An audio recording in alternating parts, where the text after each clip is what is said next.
बारामती शहराची वाढती लोकसंख्या लक्षात घेत राज्याचे उपमुख्यमंत्री अजित पवारांनी बारामती शहरासाठी कोट्यावधी रुपयांचा निधी आणला. कोट्यावधी रुपयांची कामं त्या ठिकाणी सुरू केली.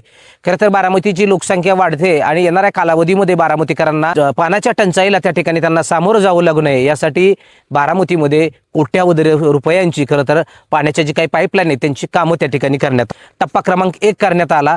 टप्पा क्रमांक 2 हा देखील त्या ठिकाणी त्याची निविदा मंजूर करण्यात आली. मात्र या सगळ्यात जे काही धक्कादायक गोष्ट मी आज तुम्हाला त्या ठिकाणी सांगणार आहे, यामध्ये प्रामुख्यानं टप्पा क्रमांक 1 हा 70% फेल गेलेला असताना तब्बल 38 कोटी रुपयांचा हा ठेका होता आणि हा ठेका जवळपास 70% फेल गेलेला असताना त्याच ठेकेदाराला टप्पा क्रमांक 2चं काम 25% अबवणे दिलं जातं. यामध्ये नेमका कुणाचा स्वार्थ जडलाय, यामध्ये नेमका कुणाला भ्रष्टाचार करायचा होता हे खरं तर बारामतीकरांसमोर आणणं गरजेचं आहे. यामध्ये टप्पा क्रमांक 1 हा 38 कोटींचा होता. खरं तर हा टप्पा क्रमांक 1 फेल गेला. त्यानंतर टप्पा क्रमांक 2 ज्याची निविदा 113 कोटीच्या आसपास होती.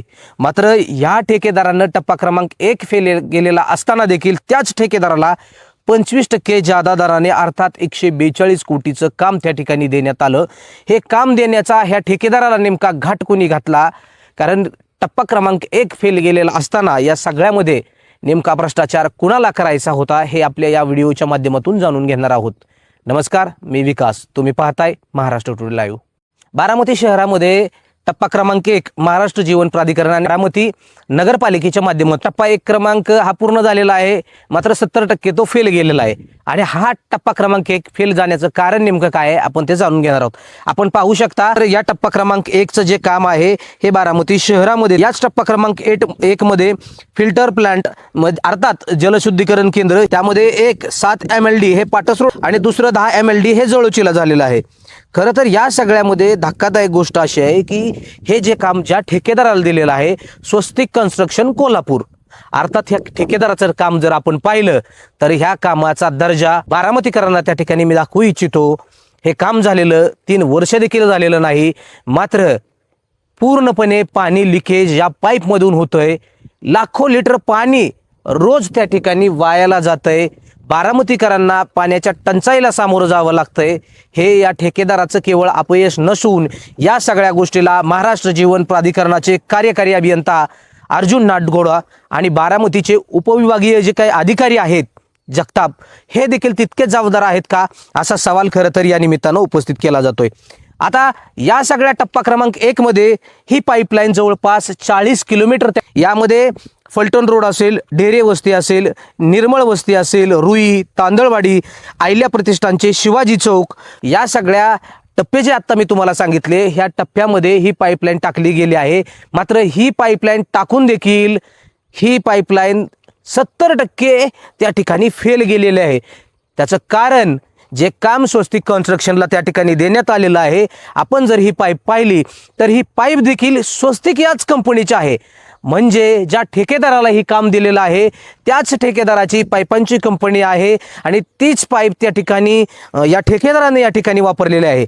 मात्र जर हे टेंडर पहिला टप्पा 38 कोटींचा असताना ह्या निकृष्ट दर्जाच्या पाईप वापरून बारामतीकरांना लुटण्याचं षडयंत्र स्वस्तिक कन्स्ट्रक्शन कोल्हापूर, बारामती नगर परिषद आणि महाराष्ट्र जीवन प्राधिकरण यांच्या माध्यमातून सुरू आहे का असा सवाल या निमित्तानं उपस्थित केला जातोय. सगळ्यात महत्त्वाचं, महाराष्ट्र जीवन प्राधिकरणाच्या माध्यमातून ही जी काही स्कीम चालू आहे ही स्कीम बारामती नगरपालिकेकडे हस्तांतरित नसताना बारामती नगरपालिकेनं या सगळ्या प्रक्रियेमध्ये कोट्यावधीची टेंडर प्रक्रिया नेमकी का राबवली? नेमकं बारामती नगरपालिकेला कुणाला वाचवायचं होतं हा सवाल खरं तर आता बारामतीकर विचारू लागले आहेत. यामध्ये प्रामुख्यानं जो मुद्दा आहे बारामती शहरातील, आपण जर ही पाईपलाईन दाखवतोय बारामती शहरातील, हे तांदूळवाडी त्या ठिकाणी भैरवनाथ मंदिराच्या पाठीमागं ते नवीन टाकीकडे जाणाऱ्या ह्या पाईपलाईनच्या कामाचा पुरता बोजवारा त्या ठिकाणी उडालेला आपल्याला पाहायला मिळतोय. काम पूर्ण झाल्यानंतर अवघ्या 3 वर्षात ही पाईपलाईन ठिकठिकाणी लिकेज झाल्याचं नगरपालिकेच्या निदर्शनास आलं. नगरपालिकेने देखील महाराष्ट्र जीवन प्राधिकरणाला पत्राद्वारे ही पाईपलाईन बदलून देण्याची मागणी केली। मात्र बारामतीकरांना पडलेला प्रश्न, टप्पा क्रमांक 1 मध्ये टाकलेली ही पाईपलाईन जर टप्पा क्रमांक 2चं टेंडर निघला असेल तर मग ह्या पाईपलाईनचा खर्च टप्पा क्रमांक 1 मध्ये धरला जाणार का टप्पा क्रमांक 2 मध्ये धरला जाणार। अर्थात बारामतीकरांच्या पैशावरती दरोडा टाकण्याचं षडयंत्र महाराष्ट्र जीवन प्राधिकरण याचे मुख्य कार्यकारी अभियंता अर्जुन नाडगौडा असतील किंवा जगताप असतील यांच्या माध्यमातून होतोय का, अशी चर्चा खरं तर रंगू लागली आहे। आपण जर पाहिलं, ही जी काही पाईपलाईनचं काम आहे याचं कंत्राट कोल्हापूर येथील स्वस्तिक कन्स्ट्रक्शन या कंपनीला देण्यात आलेलं आहे। खरं तर ही कंपनी 2007 पासून बारामतीमधील विविध कामांमध्ये कार्यरत आहे। 38 कोटी रुपयांचा पहिला टप्पा 3 वर्षाचा निकृष्ट दर्जाचा ठरूनही संबंधित ठेकेदारावर दंडात्मक किंवा काळ्या यादीत टाकण्याची कारवाई करण्याऐवजी त्याला पाठीशी घातले जाते, असा सवाल आता बारामतीकर विचारू लागले आहेत।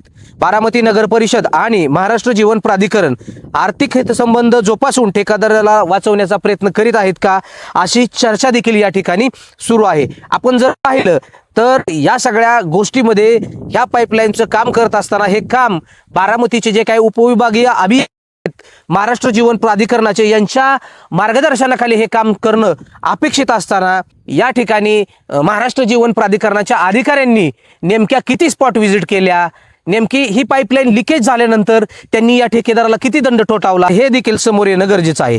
सगळ्यात प्रामुख्याने महत्त्वाचा मुद्दा की शासकीय नियमानुसार कोणत्याही अधिकाऱ्याला एका जिल्ह्यामध्ये 6 वर्षापेक्षा अधिक काळ कार्यरत राहता येत नाही, परंतु महाराष्ट्र जीवन प्राधिकरणातील एक अधिकारी गेल्या 9 वर्षाहून अधिक काळ पुणे जिल्ह्यात त्या ठिकाणी ठाण बांधून बसलाय। एकाच अधिकाऱ्याकडून एकाच विशिष्ट ठेकेदाराला वारंवार मोठी कामं दिली जात आहेत। त्यामुळे या अधिकाऱ्यानं जमा केलेल्या अफाट संपत्तीची देखील चर्चा बारामती परिसरात रंगू लागली आहे। यामुळे या संपत्तीची निपक्ष चौकशी अँटी करप्शनच्या माध्यमातून व्हावी, अशी मागणी देखील त्या ठिकाणी होऊ लागली आहे। या सगळ्या प्रकरणातील सर्वात धक्कादायक बाब म्हणजे 38 कोटींचा टप्पा क्रमांक 1 पूर्णपणे फेल गेलेला असताना टप्पा क्रमांक 2चे कामही पुन्हा त्याच ठेकेदाराच्या घशात घालण्याचा घाट त्या ठिकाणी या प्रशासनानं अर्थात महाराष्ट्र जीवन प्राधिकरण आणि बारामती नगरपालिका या ठिकाणी यांनी केलेला आहे। यामध्ये प्रमुख कार्यकारी अभियंता अर्जुन नाडगौडा टप्पा क्रमांक 2चं जे काही मूळचं टेंडर जर आपण पाहिलं तर हे टेंडर जवळपास 113 कोटींचं आहे। मग जर टप्पा क्रमांक 1 फेला गेलेला असताना टप्पा क्रमांक 2 हा त्याच ठेकेदाराला 25% अबोदराने अर्थात 142 कोटी दराने दिला जातो, म्हणजे या टप्प्यामध्ये तब्बल 43 कोटी रुपयांचा अतिरिक्त भार हा शासनाच्या तिजोरीवर टाकण्यात आला।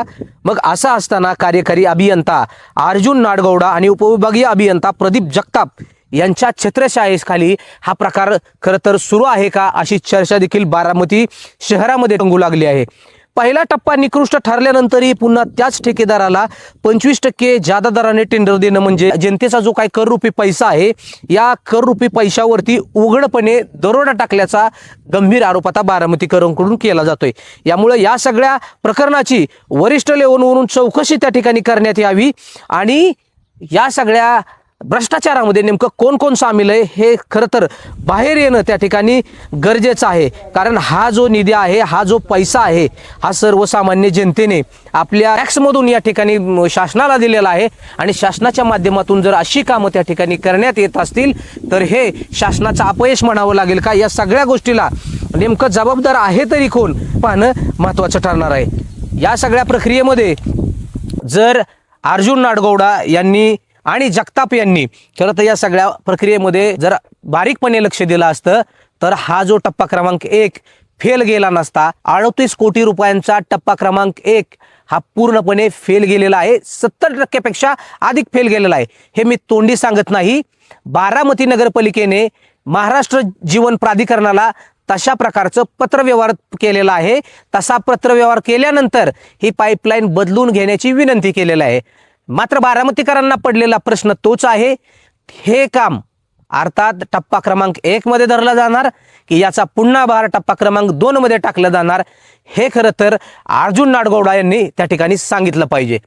अर्जुन नाडगौडा हे वरिष्ठ अधिकारी आहेत। मग असं असताना टप्पा क्रमांक 1 फेल गेलेला असताना टप्पा क्रमांक 2चं काम 113 कोटीचं होतं मूळ टेंडर, त्यानंतर हे टेंडर 25% अबोने 142 कोटीला पुन्हा स्वस्तिक कन्स्ट्रक्शन कोल्हापूर यांना देण्यात का आलं, खरं तर याची देखील चौकशी शासनानं केली पाहिजे। मग असं असताना या ठेकेदाराच्या माध्यमातून जर निकृष्ट दर्जाची कामे होणार असतील तर बारामतीकरांचा पैसा या पाण्याच्या पाईपमध्ये नव्हे तर पाण्यातच जाणार आहे। यामुळे या सगळ्या प्रकरणाची वरिष्ठांनी देखील गंभीरपणे दखल घेतली पाहिजे।